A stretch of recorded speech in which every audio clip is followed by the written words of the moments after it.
এখন থেকে 17 ঘন্টা আগে মানে কালকে রাত্রিবেলা একটা কমিউনিটি পোস্ট আসে ম্যাডামের, যেখানে একটা এফআইআর এর কপি দেওয়া হয় এবং তারপরে 3খানা নাম দেওয়া হয় যে এদের নামে এফআইআর হয়েছে, সেটা আমরা জানতে পারি। তো মোটামুটি আমরা বুঝতে পারছি যে দীপ্তিদি, রিম্পা আর সুতপা দে মানে মামনের মনের কথা, এদের 3জনের নামে ব্যাপারটা হয়, এফআইআরটা হয়। কে করেছে? মুর্শিদাবাদ থেকে করেছে, মানে মুর্শিদাবাদের কাছাকাছি থাকে আমাদের ধরি বহরমপুরে, সে করেছে। এবার ওই এফআইআর কপিটা আমি ভালো করে দেখিনি, পড়িনি কেন কিসের জন্য, তবে আমার কিছু অ্যাজাম্পশান আছে, সেগুলো ডেফিনেটলি বলবো। তার আগে একটা কমেন্ট পড়ি। এই কমেন্টটা কিন্তু অত্যন্ত একটা গুরুত্বপূর্ণ কমেন্ট ফর মি। ম্যাডামকে অ্যাড্রেস করে একজন লিখেছে কিচেন সেফ। 3জনের নাম দেখলাম, কিন্তু রুনা লাইফস্টাইল ডাইরেক্টলি বলেছে এর নামটা কেন নেই? যাকে আপনি বলছেন যুক্তি দিয়ে ভিডিও করে, সে এখানে পরকীয়া নিয়ে নোংরামি ছড়িয়ে বেড়াচ্ছে, পরকীয়া নিয়ে নোংরামি ছড়িয়ে বেড়াচ্ছে। তার ভাষা অনুযায়ী পরকীয়া করো, কিন্তু লুকিও না, সবাইকে জানিয়ে বললি করো। এটা কি অন্যায় না? আচ্ছা, দিনের পর দিন সন্দীপকে বেঁচে খেয়েছে, এখানে তুই তোকারি এখনও তুই তোকারি করছে আর একটা দলকে নিয়ে বিনোদন নিচ্ছে। আপনার কাছে ফেয়ারনেস আশা করব। একটা দলকে নিয়ে বিনোদন নিচ্ছে, বুঝতে পারলাম না। আপনার কাছে ফেয়ারনেস আশা করব। সেখানে 7টা লাইক। শুধু বলবো ওয়েট করুন ম্যাডামের বক্তব্য। সেখানে আবার সে লিখেছে থ্যাংক ইউ মাসাম, ম্যাডাম নয় মাসাম, মানে স্পেলিং মিস্টেক হয়েছে। আচ্ছা, এইবার প্রথম কথা হচ্ছে এই যে দীপ্তিদি বা রিম্পা, এদের নামে এফআইআর কেন হলো? তারা কি করেছে যার জন্য এফআইআর হলো? এবং ধরির সঙ্গে কি করেছে যার জন্য এফআইআর হলো?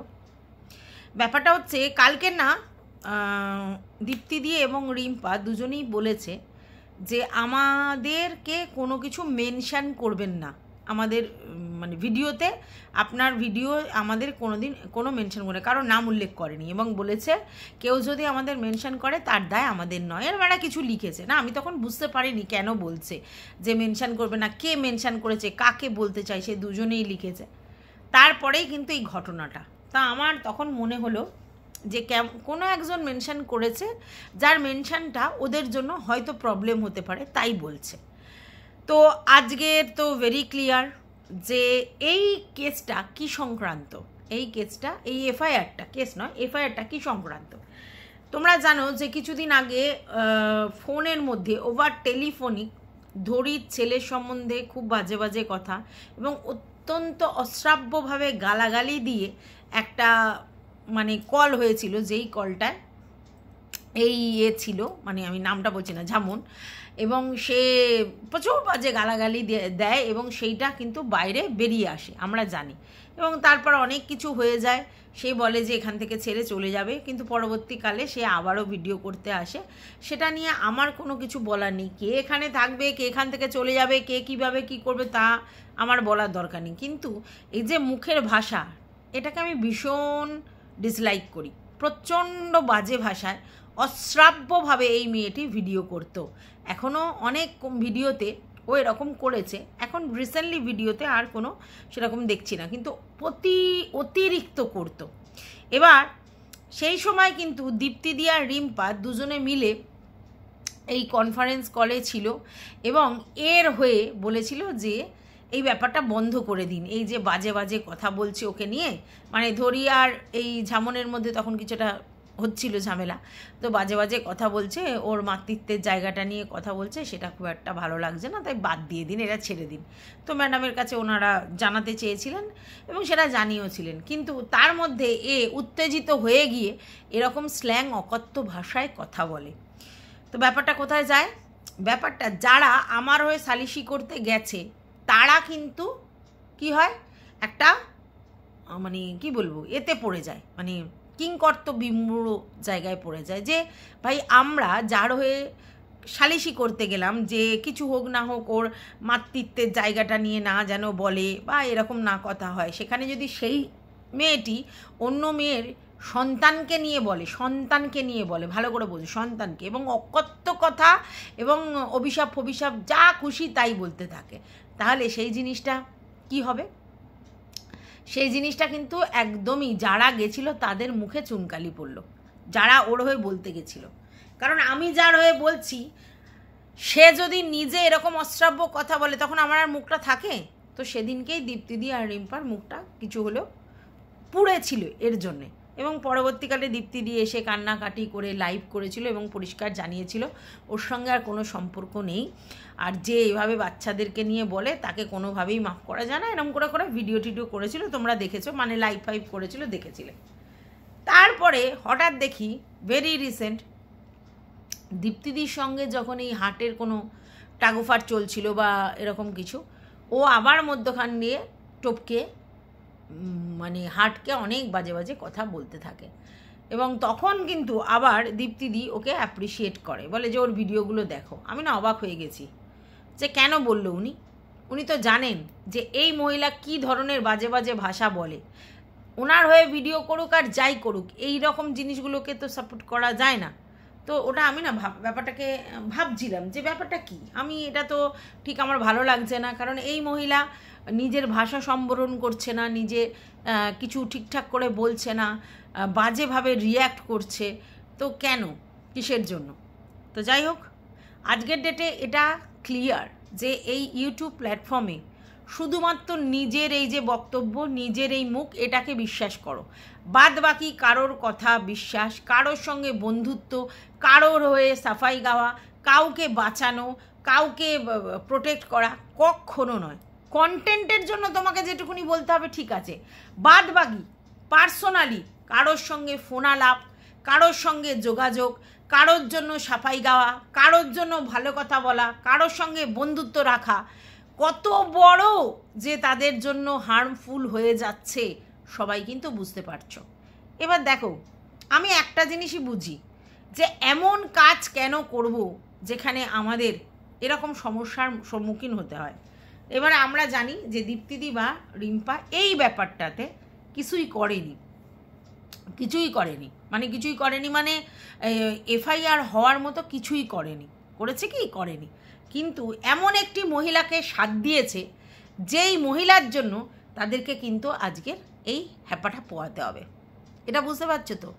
মানে অন্যায়টা কিন্তু অন্য একজন করেছে, তার জন্যে ধরি কেস করেছে, এবং স্বাভাবিক তার বাচ্চাকে নিয়ে বলেছে সে অনেক কিছু স্টেপ নিতে পারে, কিন্তু তাতে রিম্পা আর দীপ্তিদি ফেসে গেল, কারণ তারা কোনো না কোনো সময় তার জন্য মানে কি বলবো তার হয়ে কিছু চেয়েছিল, তাহলে এইবার ইনডাইরেক্টলি তার ঝামেলার জন্য এদের ঝামেলায় পড়তে হলো, যেটা কিন্তু আমার মনে হয় কোনো প্রয়োজন ছিল না। এবার তোমরা বলতে পারো যে এই এফআইআর হলো কি হবে? দেখো, মুর্শিদাবাদ থেকে এফআইআর করা হয়েছে, মুর্শিদাবাদ পর্যন্ত ছুটতে হবে কি না জানি না এফআইআরে যদি ডাকে, তবে আমি যতদূর জানি সেটা মুর্শিদাবাদ থেকে এসে আবার তোমার লোকাল থানায় কমপ্লেনটা দার্জ করে, আমার জানা নেই পুরো ব্যাপারটা, তো মনে হয়। তো এখন এই ছোটাছুটি, হ্যারাসমেন্ট, টাকা পয়সা খরচা, লয়ার ধরা, এগুলো করতে হবে যেগুলো কোনো প্রয়োজন ছিল না। এখানে এসেছি ভিডিও করতে, ভিডিও করে মুনাফা লুটে বেরিয়ে যাব, তার বাইরে কারোর সঙ্গে লেনা দেনা নেই। সেটা না করে কি হলো, ছোট্ট একটা কাউকে সাফাই গিয়ে কারোর জন্য কিছু বলা, তার জন্য দেখো গিয়ে একটা এরকম এলো। এতে কি হবে, আমার টাকা পয়সা খরচা হবে, আমাকে দৌড়াদৌড়ি করতে হবে, আমাকে মেন্টাল স্ট্রেস নিতে হবে, এই এখন কোর্ট পর্যন্ত ছোটাছুটি করতে হবে, লয়ার ধরতে হবে, এই ঝামেলাগুলো হবে। যাই হোক, আমি আগেও বলেছি, এখনও বলছি, এই ইউটিউবে কেউ কারণ নয়, এখানে বন্ধুত্ব করা মানে ফাঁসা, এখানে বেশি প্রেম প্রীতি দেখানো মানে ফাঁসা, কারোর সঙ্গে পাবলিকালি দেখা করতে যাওয়া মানে ফাঁসা, কারোর সঙ্গে ফোন আলাপ করা মানে ফাঁসা, সব কিছুতেই ফাঁসা। তাই ভিডিও করো কেটে পড়ো, এর বাইরে ব্যক্তিগত যোগাযোগ রেখো না কেউ কারোর সঙ্গে, বহুবার বলেছি, কিন্তু আমার কথা শোনবার মতো লোক নেই, তাই না? তো যাই হোক, আমি বলেছি। এবার আমি এই যে আগে কমেন্টটা পড়লাম, কেন পড়লাম বলুন তো? এই জন্য পড়লাম যে এই রুনার কত নেগেটিভ ভিউয়ার্স হয়েছে বুঝতে পারছো? যারা আমার শাস্তির আবেদন করছে, ভাবো তাদের বক্তব্য যে সবাই শাস্তি পাচ্ছে, একে কেন শাস্তি দেয়া হচ্ছে না, একেও শাস্তি দেয়া হোক, শাস্তি দেয়া হোক, নাহলে এ কি খুব বার বেড়েছে। কী বার বেড়েছে? তুই তোকারি করছে। আচ্ছা, কী বার বেড়েছে? পরকীয়াকে সাপোর্ট করছে, পরকীয়াকে সাপোর্ট করছে। আচ্ছা, এইবার এই মানে কমেন্টটা দেখে আবার আমাকে উত্তর দিতে হবে, তো তাই একটু দেখতে হবে। সেটা ও কী বলছে, একটা জায়গায় বলছে, আপনি বলছেন যুক্তি দিয়ে ভিডিও করে সে। ম্যাডাম কিন্তু বলে এই কথাটা, স্বীকার করা মানে অস্বীকার করার কোনো জায়গা নেই। ম্যাডাম কিন্তু বারবার বলে এবং আমার হয়ে অনেক ক্যাম্পেনিং করেছে, প্রমোট করেছে আমাকে, এটা বাস্তব, আমি অনেকবার স্বীকার করেছি। তাই বলছে, আপনি বলছেন যুক্তি দিয়ে ভিডিও করে সে, এখানে পরকীয়া নিয়ে নোংরামি ছড়াচ্ছে। পরকীয়া নিয়ে নোংরামি ছড়াচ্ছে মানে আমি বুঝতে পারলাম না। তার ভাষা অনুযায়ী পরকীয়া করো কিন্তু লুকিও না। এ কি মানে মাথা মোটা না পাগল তুমি? আমি বলেছি পরকীয়া করো, আমি কে বলবার পরকীয়া করো? কি বোকা বোকা কথা।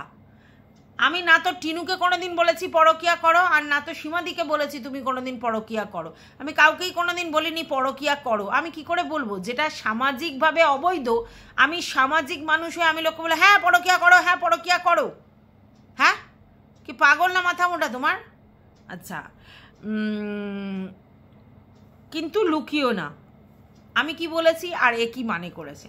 আমি বলেছি যে এই যে সীমাদির পরকীয়া নিয়ে এত চর্চা হচ্ছে, তো এই ভদ্রমহিলা পরকীয়া করে লুকায়নি, বোল্ডলি ভিডিওর মাধ্যমে 2 বছর আগেই স্বীকার করেছে। বোল্ডলি 2 বছর আগে ভিডিওর মাধ্যমে স্বীকার করেছে, বুঝতে পেরেছ? হ্যাঁ, তাই আমি বলছি অনেকে এরকম ছুপা রুস্তম আছে যারা পরকীয়া করার পরেও সেটাকে প্রাইভেটলি রাখে এবং ব্যাপারটাকে সাপ্রেস করে রেখে নিজেকে সতী প্রমাণ করবার চেষ্টা করে। কিন্তু এই মহিলা কি করেছে সেটা ভুল কি ঠিক সেটা অন্য বিষয়, কিন্তু তিনি কিন্তু চাপলেই চেপে রাখতে পারতো, বাট তিনি ওপেন টু অল সোশ্যাল মিডিয়ায় করেছে, এটুকুনি সৎসাহস দেখিয়েছে। না আমি বলছি না যে এটা খুব ভালো কাজ যে পরকীয়া করেছি আবার খুব বলছি, পরকীয়া করাটাই যখন সামাজিকভাবে অবৈধ তাহলে সেটা কি করে ভালো কাজ হয়? ভালো কাজ নয়। কিন্তু আমি বলতে চাইছি ঘোমটার নিচে খ্যামটা নাচন দেখায়নি, যে অন্যায়টা করে নিজে আবার ছুপি রুস্তম হয়েছে এবং লোককে বলার সময় 100 ভাগ বলছে কিন্তু নিজের বেলায় আটিসুটি, নিজে তখন সতী প্রমাণ করছে, এরকম করেনি। এইটা বলেছি, অ্যাপ্রিসিয়েট ডেফিনেটলি করেছি, কিন্তু কোনটা করেছি? আমি কখনো বলিনি পরকীয়া খুব ভালো জিনিস, পরকীয়া করো বা পরকীয়া করেছে বেশ করেছে, কখনো নয়। আমার 2 জায়গায় কথা ছিল। একটা হচ্ছে আমি বারবার সীমাদিকে বলেছি তুমি যখন নিজে সেই কাজটা করেছো তাহলে তুমি টিনাকে এই অকথ্য ভাষায় কি করে বললি? তুমি যখন করতে পারো, তোমার তো হাঁটুর বয়সী একটি মেয়ে, সেও করে ফেলেছে, তার জন্য তুমি তাকে যেভাবে ডিফেম করেছো সেটা তোমার মুখে মানায় না, বারবার বলেছি। তাহলে সীমাদি আমার দিদি নয়, আর সীমাদিকে যে আমি কন্টেন্ট করেছি এটা বোঝাতে পেরেছি, নাহলে তো আমি এটা বলতাম না, তাকে চাটতে যেতাম যে না না তুমি টিনাকে যা বলেছো বেশ করেছো, এখন যা করছো বেশ করেছো। নো, টিনাকে যা বলেছে অন্যায় করেছে, উনি অন্তত বলতে পারে না, ঠিক আছে? আচ্ছা, এইবার তারপরে আমি এটা বলেছি যে ভাই তুমি পরকীয়া করেছো, তুমি 2 বছর আগেই স্বীকার করেছো, তখন এইসবগুলো ছিল না। আচ্ছা, তো অনেকে আছে যারা পরকীয়া করে হিডেনলি, পরকীয়া ব্যাপারটাই তো হিডেনলি হয়, এবং পরকীয়া করে হিডেনলি এবং সেটাকে ধামা চাপা দিয়ে রেখে দেয়, যেটা ওপেনলি বলার মতো সৎসাহস তাদের নেই যে হ্যাঁ আমি করেছি। অন্যায় কি ঠিক কি ভুল কি সেটা নয়, কথা হচ্ছে সে অন্তত বললি স্বীকার করতে পারে, এটা বলেছি। তাহলে অন্তত তার মধ্যে এটুকুনি সৎসাহস আছে যে নিজে যদি একটা অন্যায় বা ভুল করে থাকে তারপরে কিন্তু সেটা সে স্বীকার করে, সে তার পরিস্থিতিটা বুঝে তার মতো করে করেছে, আমাদের সেখানে কিছুই বলার নেই, কিন্তু সে অন্তত এটা বললে অ্যাকসেপ্ট করেছে। অনেকে আছে রাতের পর রাত জেগে জেগে অন্য কারোর সঙ্গে ফোনালাপ করে, পরকিয়া করে, ছেলেদের সঙ্গে গল্প করে, অনেক কিছু করে, কিন্তু তারা এখানে সামনে এসে দেখায় সতী। তাদের ক্ষেত্রে মানে তাদের থেকে অন্তত এই জায়গায় বেটার পজিশানে সীমাদি আছে, যে ভাই মুখের উপর সৎসাহস দেখিয়েছে যে হ্যাঁ আমার আছে। আজকে স্বীকার করেনি, সেদিন স্বীকার করেছে, বুঝতে পেরেছো? তাই আমি কথাটা বলেছি। যাই হোক, কথার ইনার মিনিং না বুঝে হাউ চাউ করা কিছু লোকের স্বভাব হয়ে গেছে, আর সেক্ষেত্রে রুনার পিছনে কাঠি দেওয়ার জন্য দেখছি প্রচুর লোক আছে। এইবার প্রবলেমটা কোথায়? যেহেতু ম্যাডাম খোকার লিগাল অ্যাডভাইজার, আর যেহেতু আমি খোকাকে নেগেটিভভাবে ভিডিও করি, নেগেটিভভাবে কন্টেন্ট করি, তাই খোকার যেহেতু লিগাল অ্যাডভাইজার, তার কাছে গিয়ে খোকার ভালোবাসার ভিউয়ার্সরা গিয়ে দাবি জানায় যে আমি নোংরামি করছি, আমি অকথ্য বাজে ভাষা বলছি, তাই আমার ব্যবস্থা নেওয়া হোক। অবশ্যই আমি যদি নোংরামি করি, আমি যদি বাজে কাজ করি, আমি যদি ভুল কাজ করি বা অন্য ভুল কাউকে সাপোর্ট করি, তাহলে ডেফিনেটলি আমার বিষয়েও ব্যবস্থা নেওয়া হবে। অন্যায় করলে কেউ যখন ছাড় পাবে না, তখন আমি নিশ্চয়ই অন্যায় করলে ছাড় পাবো না। তাহলে যদি আমার অন্যায় হয়, আমার অন্যায় প্রুফ হয়, তাহলে নিশ্চয়ই আমি শাস্তি পাবো। তাই আপনাকে অত চিন্তা করতে হবে না। ওই জন্য ম্যাডাম বলেছে ওয়েট করুন, মানে আমার অন্যায় হলে অন্যায় দেখে আমাকে যেরকমভাবে শাস্তি দেওয়ার সেটা দেবেন। তো দেখুন, আমি এই কথাটা বলি, এই জায়গাটাতে না যা লেখা আছে তার বাইরে কিছু হবে না। যদি আমার এরকম কোনো অন্যায় হয়, তাহলে আমি যদি শাস্তিযোগ্য অপরাধ করি, ডেফিনেটলি আমি শাস্তি পাবো। আর যদি আমি শাস্তিযোগ্য অপরাধ না করি, তাহলে আমার সেরকম ব্যাপার হবে। তো যাই হোক, এদেরকে বোঝানোর দায় আমার নেই, ঠিক আছে? কিন্তু এই ফালতু কমেন্টগুলো গিয়ে করে, সেই জন্য সেই ব্যাপারগুলো নিয়ে কথা বলতে হয়। এইবার কথাটা হচ্ছে যে আমি কেন খোকাকে তুইতামারি করলাম? ও একজন বড় ব্লগার, আর ওকে বেচে আমি খাচ্ছি, তাহলে সেই জায়গা থেকে ও আমার মুখের অন্ন জোগাচ্ছে, তাহলে আমার তাকে রেসপেক্ট দেওয়া উচিত, এটাও অনেকে বলছে। এবার আমার এখানে অনেক বক্তব্য আছে, সেটা হচ্ছে আমি কাকে রেসপেক্ট দেব না দেব, আমি কাকে রেসপেক্ট করব না করব, একান্তই আমার ব্যক্তিগত ব্যাপার। আমার চোখে কোনো রেসপেক্টফুল কাজ এই খোকা করেনি যাতে ওকে আমি রেসপেক্ট শো করতে পারবো। বড় ব্লগার মানে কোন অর্থে? অনেক সাবস্ক্রাইবার, এরকম বহু সাবস্ক্রাইবার হোল্ডার ব্লগার এবং কন্ট্রোভার্সি ক্রিয়েটার আছে যাদের ভিউজ নেই। আমার কাছে মানুষের জীবনে সাবস্ক্রাইবারটা বড় নয়, তার ভিউজটা, তাকে কত লোকজন পছন্দ করছে, তাকে কটা লোক দেখতে যাচ্ছে। তো সেই জায়গা থেকে দেখতে গেলে খোকাকে দেখতে যাওয়ার লোক এখন নেহাতি হাতে গোনা। তাহলে সেই জায়গা থেকে সে আমার কাছে বড় ব্লগার নয়, ঠিক আছে? এবার রেসপেক্ট, অবশ্যই রেসপেক্ট কী জন্যে দেওয়া হয়? যখন সে রেসপেক্টের যোগ্য হয়। আমার কাছে ও কোনো রেসপেক্টফুল কাজ করেনি, তাই আমার কাছে ওর যোগ্যতাটা রেসপেক্টফুল হওয়ার মতো নয়, তাই আমাকে রেসপেক্ট দিতে পারছি না। আর যেহেতু আমার থেকে অনেক ছোট, তাই আমাকে তুই তামারি করে বলতেই পারি। এইবার কারোর যদি মনে হয় যে না সে আমার ভাতের জোগাড় করছে, তাকে আমি একটা কথা বলতে পারি, আমার পেটের ভাত আমি নিজে জোগাড় করছি আমার কথা দিয়ে। আমার পেটের ভাত আমি নিজে জোগাড় করছি আমার কথা দিয়ে। আমার সামনে যে যে কন্টেন্ট থাকবে, আমি তাদেরকে নিয়ে পজিটিভ হোক নেগেটিভ হোক যেরকমভাবে কন্টেন্ট করতে পারবো, সেটা নিয়ে আমি পেটের ভাত জোগাড় করব। এইবার আপনাদের বক্তব্য সে আমাকে ভাত জোগাড় করতে সাহায্য করছে। আপনারা যারা ওর ভিউয়ার, যারা ওকে ভালোবাসেন, তারা প্লিজ ওকে বলবেন যে এই যে কন্ট্রোভার্সিয়াল টপিক সেগুলো না ছুড়তে। যদিও এরকম কন্ট্রোভার্সিয়াল টপিকে ভিডিও না করে, তাহলে একদম অ্যাসিওর থাকুন ওকে নিয়ে কোনো কন্টেন্ট করব না। আমরা কন্টেন্ট তখনই করি কন্ট্রোভার্সি টপিক নিয়ে যখন কেউ কন্টেন্ট ছোড়ে আমাদেরকে, না হলে উঠে পড়ে কেউ কন্টেন্ট করতে যায় না। এই তো এতদিন ধরে এই যে আমরা খোকাকে নিয়ে ভিডিও করিনি, খোকাকে নিয়ে আমাদের চলছিল না, বহু কন্টেন্ট ছিল। আর কে বলে আপনাদেরকে যে আমি খোকাকে নিয়ে রোজ ভিডিও করি? কালকের আমি 3টে ভিডিও করেছি, তার মধ্যে খোকার একটা ভিডিও, খোকাকে নিয়ে একটা ভিডিও আছে। তাহলে আপনারা যে এই কথাটা বলেন যে রোজ রোজ খোকাকে নিয়ে বসে পড়ি, খোকা ছাড়া আমার পেটের ভাত হজম হয় না, এরকম বোকা বোকা কথা কেন বলেন? এই তো ভেরি রিসেন্ট সব থেকে বেশি কন্টেন্ট হচ্ছিল আমাদের বোতলকে নিয়ে। বোতল, হ্যাঁ, কারণ বোতল কন্টেন্ট দিচ্ছিল, তার ব্লগিং চ্যানেলে কন্টেন্ট ছিল সেই লেভেলের, ও থ্রো করছিল, আর তার জন্য বলছিলাম এখন আর কোনো সেই লেভেলের কন্টেন্ট আসছে না, তাই সেটা নিয়ে কথা বলার কোনো জায়গা নেই, তাই বলছি না। ঠিক আছে, যদি কন্টেন্ট থ্রো করে তবেই তাকে নিয়ে কথা বলা হয়, কন্টেন্ট থ্রো না করলে তাকে নিয়ে কথা বলা হয় না। আর একটা সময় টিনু আর খোকাকে নিয়ে লোক রীতিমতো কন্ট্রোভার্সি করেছে, কিন্তু বহুদিন হয়ে গেল টিনা আর এই কি যেন বলে খোকা, এদেরকে নিয়ে কন্ট্রোভার্সি কিন্তু হচ্ছিল না। কেন? যবে থেকে বাচ্চাটাকে খোকা একেবারে পেয়ে গেল, টিনার দর্শকরা অনেকটাই মানে কি বলবো হারিয়ে ফেললো তাদের ধৈর্য, এবং সেই জায়গা থেকে তারা টিনার এই ব্যাপারটাকে অ্যাকসেপ্ট করতে পারেনি যে সে বাচ্চার জায়গাটা ছেড়ে দেবে, তাই অনেকে আপসেট হয়ে টিনাকে দেখা ছেড়ে দিল। আর এদিকে খোকাও সেরকমভাবে কন্ট্রোভার্সিয়াল টপিক কিছু দিচ্ছিল না, টিনার তরফ থেকেও তেমন কিছু আসছিল না, ছোটোখাটো হয়তো কখনো এসছে আমি দেখিনি, ইগনোর করে গেছি। তো সেই জন্য টিনা আর খোকাকে নিয়ে কোনো কন্ট্রোভার্সি হচ্ছিল না। আমি স্পেশালি বোতলকে নিয়ে কন্টেন্ট করছিলাম, ম্যান্ডু, মারু এদেরকে নিয়ে কন্টেন্ট করছিলাম, রইল বাকি সীমা দিয়ে আছে তাকে নিয়ে কন্টেন্ট করছিলাম, এরকম করে কিন্তু আমার চলে যাচ্ছিল। দিনে 2 থেকে 3টে ভিডিও এদের করলেই চলে যাচ্ছে। খোকা কোনো জায়গায় সামনে পিছনে কোথাও আসছিল না। কেন আসছিল না? কন্টেন্ট দিচ্ছিল না। হঠাৎই ও কন্টেন্ট দিতে বসলো, লাইভ করবে এই এই এই বলে, আর তারপরে ভিডিও আসবে, তারপরে এই ফোন কেন করেছে সীমাদি ওর বাবাকে, তারপরে হচ্ছে ও আদৌ সীমাদিকে বাড়িতে ঢুকতে দেবে কিনা, এইভাবে আস্তে আস্তে করে কন্ট্রোভার্সিয়াল টপিক ছুড়লো, তাই তাকে নিয়ে কন্টেন্ট হলো। এর বাইরে না তো ওর সঙ্গে আমার কোনো ব্যক্তিগত শত্রুতা আছে, না তো ভাব ভালোবাসা আছে, আর না তো ওকে পার্সোনালি আমি চিনি বা জানি।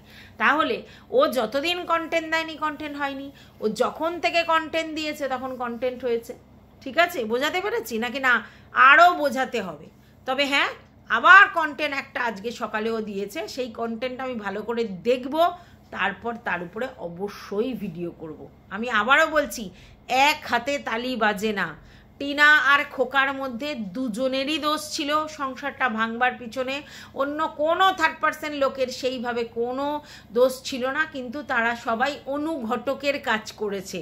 ঠিক আছে, রিলেশনটা ব্রেক করার জন্যে অনুঘটকের কাজ করেছে, কিন্তু আলটিমেটলি দিনের শেষে এই হাজব্যান্ড ওয়াইফের রিলেশনটা তাদের নিজেদের কারণেই ভেঙেছে। বাদবাকিটা এই থার্ড পার্সনের লোকগুলো গিয়ে অনুঘটক বা আরও বেশি উত্তেজনা ছড়ায়, ঠিক আছে, সেটা করেছে। এটা গেল। তারপরে সীমাদি আর এই খোকার ব্যাপারে যে ঝামেলাটা, সেটার মধ্যেও খোকা এবং সীমাদি দুজনেরই 50-50 দোষ আছে, দুজনেই ভুল করেছে, এবং দুজনের ক্ষেত্রেই আমি দুজনকেই কন্টেন্ট করি। এরকম নয় সীমাদিকে কন্টেন্ট বলি বলি খোকাকে নয়, খোকাকে নয় বলে সীমাদিকে। কিন্তু কালকের যে কন্টেন্টটা করেছি সেটা খোকা আমাদের সমস্ত কন্ট্রোভার্সি ক্রিয়েটারদের কথা বলেছে, আর যেখানে কোনো ব্লগার আমাদের কন্ট্রোভার্সি ক্রিয়েটারদের অপমান করবে, আলবাত প্রোটেস্ট করব। কোনো কন্ট্রোভার্সি ক্রিয়েটারকে বাজে কথা বলেছিল তোমরা জানো পম, ঠিক আছে, সেই ক্ষেত্রেও আমি প্রোটেস্ট করেছি, আর এই ক্ষেত্রেও আমি প্রোটেস্ট করছি। একই ব্যাপার, যে কন্ট্রোভার্সি ক্রিয়েটারদের বলার আগে তুমি নিজের দিকটা তাকঝাক করে দেখো। কন্ট্রোভার্সি ক্রিয়েটারদের সমস্ত দোষ, আর এই কন্ট্রোভার্সি ক্রিয়েটারদের নিয়ে একদিন মাথায় তুলে নাচানাচি করা হয়েছে, তাহলে সেটা নিয়ে বলবো না? তাই জন্য বলেছি। আর আমার সেখানে কোনো রকম কোনো দুঃখ নেই, আলবাদ বলবো, বেশ বলবো, কারণ ও করেছে, ও দেখিয়েছে, তাই। আর এইবার সীমাদির কি কোনো দোষ নেই? সীমাদি এখন ধোয়া তুলসী পাতা এই ব্যাপারটাতে, মানে খোকা আর সীমাদির এই ব্যাপারটা না, দুজনেই সমান দোষী, তাই সীমাদিকে ছেড়ে দিই নাকি? হ্যাঁ, এবার অনেকে আমার সীমাদি কথাতে আপত্তি। সীমাদি মানে সীমাদিকে দিদি বলবার জন্য সীমাদি বলা হয় না, এটা একটা আমার ভদ্রতা সীমাদিকে সীমাদি বলা, কারণ যেহেতু আমার মনে হয় উনি আমার থেকে সিনিয়র। আমি তো আগে ওনাকে কিমা বলে ডাকতাম, ওনাকে আমি আগে কিমা বলে ডাকতাম যখন নেগেটিভ কন্টেন্ট করতাম। এখন কেন সীমাদি বলছি? কারণ এখন সবাই সবার নাম ধরে ডাকে, আর উনি স্পেশালি আমাকে রুনা বলে ডাকছে, তাহলে আমার হচ্ছে সেই রেসপেক্টটা ফিরিয়ে দেওয়ার দরকার, তাই সীমাদি যেহেতু আমার থেকে বড় তাই। এবার উনি যদি বলেন না আমি তোমার থেকে ছোটো, তাহলে ওনাকে আমি সীমা বলে ডাকবো, ঠিক আছে, যেমন রিম্পাকে রিম্পা বলে রাখি সেরকম। আচ্ছা, এইবার অনেকের প্রশ্ন মানে এরকম ডিফারেন্ট করতে আসে, মানে সীমাদি আর বোতলের মধ্যে তুলনামূলক আলোচনা আমার কমেন্ট বক্সে ভর্তি দেখবে। আবার সে বলে যে তুমি আমার কমেন্টটা ডিলিট করবে না, মানে 3টে কমেন্ট করেছি ডিলিট করবে না, আশা করব ব্লক হবে না, কত কি লেকচার মেরে যায়।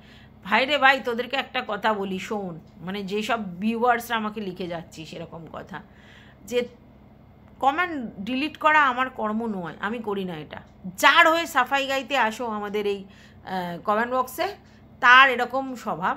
বহু স্ক্রিনশট আমি পেয়েছি যেখানে তারা কমেন্ট করেছে একেবারে অবদ্ধ কথা না, একটা হয়তো কথা জিজ্ঞেসে করেছে, দেন তার কথাটাকে মানে আর কি চলফট লিখে তাকে ব্লক করে দিয়েছে বা হাইড করে দিয়েছে। বহু এরকম আছে যারা এসে আমাকে জানিয়েছে। অর্থাৎ এই সবটা তার, আমার নয়, আমাকে এখানে বেকার বলা, ঠিক আছে? আর আমি এখানে কোনো তুলনামূলক আলোচনা করতে বসিনি। আমি যদি তুলনামূলক আলোচনা করতে বসতাম সীমাদি আর বোতলে, তাহলে আমাকে যদি বলতো কেউ তাহলে মানতাম। আমি তো আলোচনা করতে বসিনি, তাহলে একে এই কেন বলছি, ওকে ওই কেন বলছি, আমি এত কোশ্চেনে উত্তর দেবো কেন, তাই না? তো আলোচনা করছি না। আর ও বোতল বলার পিছনে তো কিছু কারণ আছে, এমনি এমনি তো কেউ কাউকে বোতল বলে না। তার ও কি আমাকে আমার নাম ধরে ডাকে না তো? তাহলে ওকে আমি ওই নাম ধরেই ডাকবো। এটাতে কার কি সমস্যা হলো তাতে আমার জাস্ট কিচ্ছু যায় আসে না। বুঝতে পেরেছি? আচ্ছা, এইবার কথা হচ্ছে প্রতিবাদ। আমি আড়সকে বললাম হাটের বউকে নিয়ে ভিডিও করেছে বলে, কিন্তু আমি হাটকে কোনো সময় বলি না, হাটকে কোনো সময় বলি না, কিন্তু আড়সকে বলতে পারি, এটা বলছে। প্রথম কথা হচ্ছে ভিডিওটা ভালো করে দেখেই না। সেই ভিডিওটাতে যেমনি আমি হাটকে বলেছি তেমনি আমি আড়সকে বলেছি, তারপর খোকার টপিকটা এসছে প্রথম। দ্বিতীয় কথা হচ্ছে হাট একে কি বলে, কি যেন বলে, বোতলকে কি বলে, সেটা নিয়ে কেন প্রোটেস্ট করি না। আপনি ভিডিও দেখেননি? বহু বহু বহু ভিডিও আছে প্রোটেস্ট করে, এবং তার জন্য অকথ্য গালিও শোনা হয়েছে, বুঝেছেন? কিন্তু তার বক্তব্য একটা সময় গিয়ে যে তার আর হাটের আন্ডারস্ট্যান্ডিং হয়ে গেছে, তাদের মধ্যে আর কোনো ঝামেলা নেই, তাই যেন আর হাটকে নিয়ে ভিডিও না করা হয়। তা আমি তার নিজেকে চামচে করে রাখিনি যে সে যখন বলবে করা হবে না, আবার যখন বলবে করা হবে, তা তো নয়।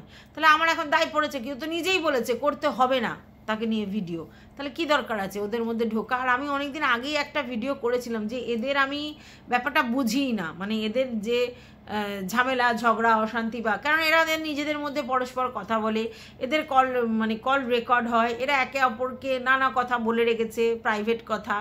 তো সেই জন্য এদের মধ্যখানে ইন্টারফেয়ার করা মানে বোকামি, মূর্খতা। তাই আপনি কি বলছেন আমি মূর্খমির কাজ করি? ওর হয়ে প্রোটেস্ট করি? ওর হয়ে কী প্রোটেস্ট করব? যারা নিজেরাই নিজেদের স্বার্থের জন্য বন্ধুত্ব করে নেয়, যারা নিজেরাই নিজেদের মধ্যে অনেক প্রাইভেট কথা বলে রেখেছে, যাদের নিজেদের সম্বন্ধে আমার কনফিডেন্স নেই যে কী বলে রেখেছে আর কী করে রেখেছে, তাহলে তাদের ওই কী প্রতিবাদ হবে? কোনো প্রতিবাদ হবে না, বুঝতে পেরেছেন? আর তারা নিজেরা নিজেদের প্রতিবাদ করবার জন্য একাই 100 দুজনই, আপনারা তো জানেন, অনেকে এসেই বলে। তাহলে ফালতু আমাদের মতো চারা না চুনা কি বললো না বললো তাতে কার কি ঘন্টা ফারাক পড়ে? তাহলে বেকার বলছেন আপনি।